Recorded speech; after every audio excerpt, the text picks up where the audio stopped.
Even जो मेरा पिछला वीडियो था वो बीच में बंद हो गया था, इसलिए हम सारे प्रश्नों की चर्चा नहीं कर पाए थे, तो हम इसमें कर लेते हैं, ठीक है ना।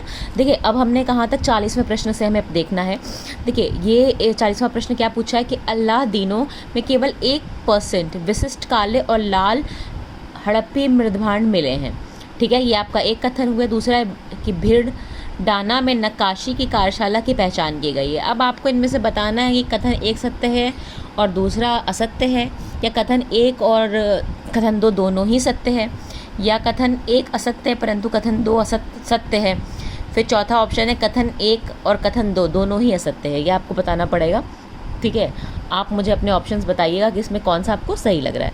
फिर देखिए, फिर एक सवाल पूछा गया कि राजा चेटक की पुत्रियों के विवाह के संबंध में नीचे कुछ कथन दिए गए हैं। पहला कथन क्या है? प्रभावती का विवाह सिंधु सौवीर के राजा उदयन से हुआ। दूसरा, मृगावती का विवाह कौशाम्बी के राजा उदयन से हुआ था। तीसरा है शिवा का विवाह अवंती के राजा चंड प्रदोत से हुआ था। और चौथा है पद्मावती का विवाह कुरु नरेश धनंजय से हुआ। अब आपको बताना है कि इसमें केवल 1, 2, 3 सही हैं, 1, 2 सही है, 3, 4 सही है, या 1, 3, 4 सही है। मैं आपको ईमानदारी से बताऊं, मैंने ये क्वेश्चन कहीं नहीं पढ़ा, तो इसका आंसर मैं आपको नहीं कर सकती, ठीक है। आपको पता हो तो आप मुझे बता दीजिएगा। देखिए फिर एक सवाल पूछा कि निम्नलिखित में से किस अभिलेख में प्रतिहार शासक मिहिर भोज को प्रभास कहा गया है? ये बादल अभिलेख है, दौलतपुर अभिलेख है, ये सजान तामपत्र अभिलेख है, या ग्वालियर अभिलेख है, ठीक है ना। फिर देखिए पूछा है कि यह टिप्पणियाँ किसने की थी कि इतिहास उपन्यास से अधिक रुचिकर होता है। अब आपको बताना है कि यह किसने कहा था कि history is more interesting than a novel. ये लिवी ने कहा था, डेविड ह्यूम ने कहा था, टेसिटस ने कहा था, या टाइनबी ने कहा था, ठीक है ना। फिर सवाल पूछा है, ये भी कथन और आपका कथन एक कथन दो है कि षोडशी प्रजापति में प्राण सम्मिलित हैं, ठीक है।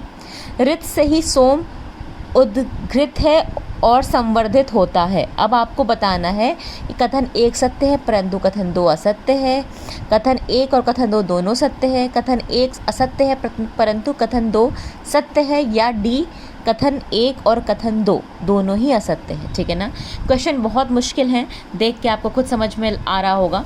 फिर एक सवाल पूछा कि इतिहास केवल घटनाओं का संकलन और खोज नहीं है, अपितु उसमें निहित कार्य कारण की प्रक्रिया की गवेषणा भी है। अब ये किसने कहा? कॉलिंगवुड ने कहा, कार ने कहा, क्रोचे ने कहा, या हीगल ने कहा, ठीक है। फिर देखिए 46 नंबर क्वेश्चन जो पूछा है कि उपनिषद, भगवत गीता और ब्रह्मसूत्र सम्मिलित रूप से क्या कहा जाता है? तो ये क्वेश्चन आसान था, तो ये आप सभी को पता है कि ये इसको सम्मिलित रूप से उपनिषद, भगवत गीता और ब्रह्मसूत्र को प्रस्थान त्रयी कहा जाता है। तो ये क्वेश्चन आसान था, इसलिए इसका आंसर करना आसान है। फिर देखिए पूछा गया है कि किस अभिलेख में अशोक ने स्वयं को शाक्य बुद्ध कहा है? ये बैराट है, ब्रह्मगिरी है, गुर्जरा है, या मास्की? मेरे हिसाब से ये बैराट लघु शिलालेख है, लेकिन अगर मैं गलत हूँ तो आप प्लीज़ मुझे बताइएगा।